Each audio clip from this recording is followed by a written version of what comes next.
برادران ملت اسلامیہ، ممبر پر جلوہ فرما علماء کرام، حفاظ کرام، پردہ نشین خواتین، السلام علیکم ورحمۃ اللہ تعالی وبرکاتہ۔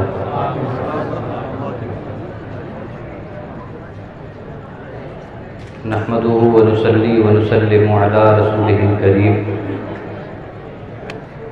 اما بعد فاعوذ بالله من الشیطان الرجیم، بسم اللہ الرحمن الرحیم۔ الا ان اولیاء اللہ لا خوف علیہم ولا هم يحزنون۔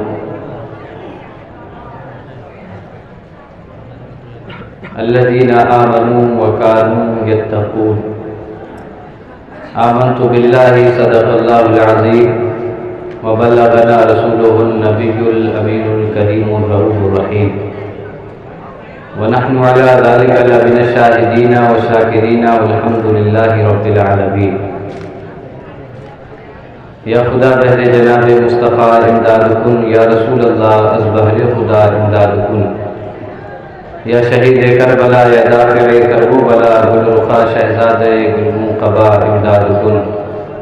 غوث اعظم بمن بے سر و ساما، مدد قبل دی، مدد کعبہ ایما، مدد بگرداب بلا افتاد کشتی، مدد کن یا معین الدین چشتی۔ دل کی عطا گہرائیوں کے ساتھ نبی پاک صاحب الاولاد سیاح افلاک، باعث تخلیق کائنات، اللہ کے محبوب دانہ غیوب، منزہ عن العیوب، حضور احمد مجتبی محمد مصطفیٰ صلی اللہ تعالی علیہ وعلی آلہ وبارک وسلم کے دربار عالیہ میں جھوم جھوم کر درود و سلام کا نذرانہ عقیدت پیش کریں۔ اللہم صلی علی سیدنا و مولانا محمد معدن الجود والکرم وآلہ وبارک وسلم، صلاۃ و سلام علیک یا رسول اللہ۔ سونا جنگل رات اندھیری، چھائی بدلی کالی ہے، سونے والو جاگتے رہیو، چوروں کی رکھوالی ہے۔ سونا پاس ہے، سونا بن ہے، سونا زہر ہے، اٹھ پیارے، تو کہتا ہے نیند ہے میٹھی، تیری مت ہی نرالی ہے۔ مولا تیرے عفو و کرم ہوں میرے گواہ صفائی کے، ورنہ رضا سے چور پہ تیری ڈگری تو اقبالی ہے۔ میں نے آیت کریمہ تلاوت کی، جس کی روشنی میں میں آپ کو یہ بتانے کی کوشش کروں گا کہ معرفت اولیاء کیسے حاصل ہوگی اور معرفت اولیاء کے نشانات اور اس کی علامات کیا کیا ہیں۔ اللہ تبارک و تعالی نے کلام مجید کے اندر ہر وہ بات جس کا انکار کیا جا رہا تھا، یا ہر وہ بات جس کا بعد میں انکار کیا جانا تھا، اللہ نے اس بات کو کلام مجید کے اندر تاکیدات کے ساتھ ارشاد فرمایا۔ ولی یہ قرآنی اصطلاح ہے۔ اللہ تبارک و تعالی نے جب اپنے ولیوں کا ذکر فرمایا تو ارشاد فرمایا الا۔ الا یہ حرف تنبیہ ہے جو خبردار کرنے کے لیے آتا ہے۔ اسی کے بعد فوراً انا حرف تاکید کا ذکر فرمایا، جس سے رب تبارک و تعالی اس طرف اشارہ فرمانا چاہتا ہے کہ جس دور میں یہ قرآن مجید نازل ہو رہا تھا، اس دور میں ولایت تو کیا نبوت کے ماننے والے بھی نہ تھے۔ ایسے لوگ بھی تھے جو نبوت کا انکار کرتے تھے، تو ولایت کون مانتا؟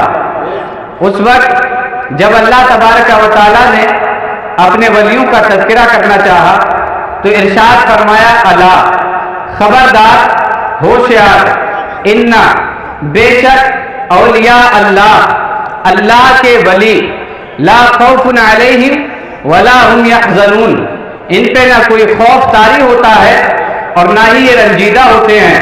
یعنی اللہ تبارک و تعالی اپنے نیک بندوں کی صفات بیان فرما رہا ہے کہ میرے ولی وہ ہیں جو کسی سے ڈرتے نہیں. میرے ولی وہ ہے جنہیں کسی بات کا غم نہیں ہوتا. اور حقیقت یہ ہے جو خدا سے ڈرنے لگتا ہے پوری کائنات اس سے ڈرنے لگتی ہے. حضرت سفینہ رضی اللہ تعالیٰ عنہ حضرت ام سلمہ کے غلام تھے. آپ نے آزاد کر دیا اس شرط پر کہ نبی پاک کی غلامی اختیار کر لو گے. حضرت سفینہ رضی اللہ تعالیٰ عنہ حضور کی غلامی میں رہتے تھے. ایک مرتبہ حضور صلی اللہ علیہ وسلم ایک سفر سے تشریف لا رہے تھے تو حضرت سفینہ کے سر پر آپ نے بوجھ رکھ دیا, اپنا سامان رکھ دیا اور دیگر صحابہ اکرام کا سامان بھی لاد دیا گیا. تو جب یہ سامان لادا گیا تو حضور نے فرمایا انتا سفینہ, آپ نے فرمایا کہ تم ہمارے سفینہ ہو, یعنی تم کشتی ہو, ہمارا بوجھ اٹھا کے چل رہے ہو. حضرت سفینہ رضی اللہ تعالیٰ عنہ کا نام کچھ اور تھا, لیکن آپ کو یہ سفینہ نام اتنا پسند آیا کہ جب بھی کوئی پوچھتا تھا تمہارا نام کیا ہے, پھر اصل نام بھول گئے, وہی نام بتایا کرتے تھے جو رسول اللہ نے بتایا تھا کہ تم سفینہ ہو. اب یہ سفینہ ہے. دیکھیں حضرت سفینہ کا کمال. اللہ کے ولی وہ ہوتے ہیں جنہیں نہ کوئی خوف ہوتا ہے, جنہیں نہ کوئی غم ہوتا ہے. حضرت سفینہ ایک جنگل میں نکل گئے, جنگل میں راستہ بھٹک گئے, لشکر سے بچھڑ گئے. جب جنگل میں پہنچے, بیابان میں پہنچے تو ایک شیر سے مقابلہ ہو گیا, ایک شیر سے آمنا سامنا ہو گیا. حضرت سفینہ رضی اللہ تعالیٰ عنہ کی طرف وہ شیر دوڑتا ہوا آنے لگا کہ حضرت سفینہ کو چیر پھاڑ دے گا, لیکن حضرت سفینہ نے کہا انا مولا رسول اللہ. شیر سے کہا اے شیر ذرا کان کھول کے سن لے, میں رسول اللہ کا غلام ہوں. جب شیر نے اتنی بات سنی ہے جو ملاتا ہوا حضرت سفینہ کے قدموں میں آ گیا. اللہ کے ولی وہ ہیں جنہیں نہ کوئی خوف ہوتا ہے نہ کوئی غم ہوتا ہے. اللہ کے ولیوں کو کوئی خوف نہیں ہوتا ہے. حضرت سفینہ نے کہا انا مولا رسول اللہ. یہ نہیں کہا کہ میں اللہ کا بندہ ہوں, یہ کہا میں رسول اللہ کا غلام ہوں, میں رسول اللہ کا غلام ہوں. بندے کہتے تو ہو سکتا شیر پیچھے نہ ہٹتا, کہتا سفینہ تم ہی تھوڑے بندے ہو. بندے تو اس دنیا میں جتنے سب اللہ کے ہیں, سب اللہ کے بندے ہیں, اور اللہ نے میرے لیے ایک غذا بنائی ہے. تو حضرت سفینہ کو یہ پتا تھا کہ اگر میں نے کہہ دیا کہ میں اللہ کا بندہ ہوں تو یہ مجھے نہیں چھوڑے گا, اور اگر میں نے یہ کہہ دیا کہ رسول اللہ کا غلام ہوں تو میرا بال بھی بیٹا نہیں کر سکتا. حضرت سفینہ کا عقیدہ بتا رہا ہے کہ رسول اللہ کی طرف نسبت جوڑ دی جائے تو شیر بھی کچھ بگاڑ نہیں سکتا ہے, شیر بھی کچھ نہیں بگاڑ سکتا. اب میں اپنے ٹاپک کی طرف آتا ہوں. اللہ نے اسی آیت میں فرمایا الذین آمنوا وکانوا یتقون, وہ لوگ جو ایمان لائے اور تقوی اختیار کرتے ہیں. اللہ تبارک و تعالیٰ نے اس آیت کریمہ کے اندر اپنے ولیوں کی صفات بیان فرمائی اور ان کی نشانیاں بیان فرمائی کہ انہیں نہ ہی کوئی خوف ہوتا ہے, انہیں نہ ہی کوئی غم ہوتا ہے. پھر نشانی بتائی یہ ولی وہ ہوتے ہیں جو ایمان لے آئے ہیں. دوسری نشانی بتائی یہ ولی وہ ہوتے ہیں جو تقوی اختیار کرتے ہیں.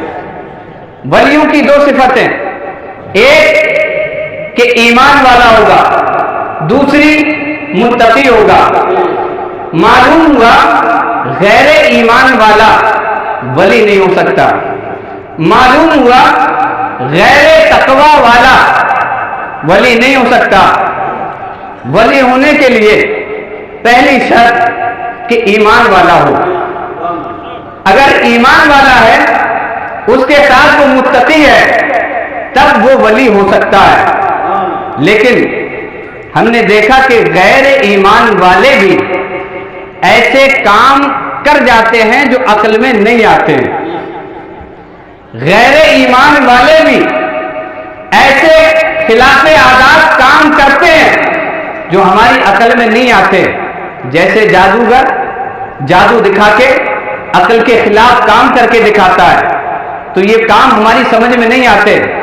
تو یہ کام دیکھ کر, خلاف عادت کام دیکھ کر کبھی اپنا ایمان مت بیچ دینا کہ یہ تو ضرور کوئی کمال کا آدمی لگ رہا ہے.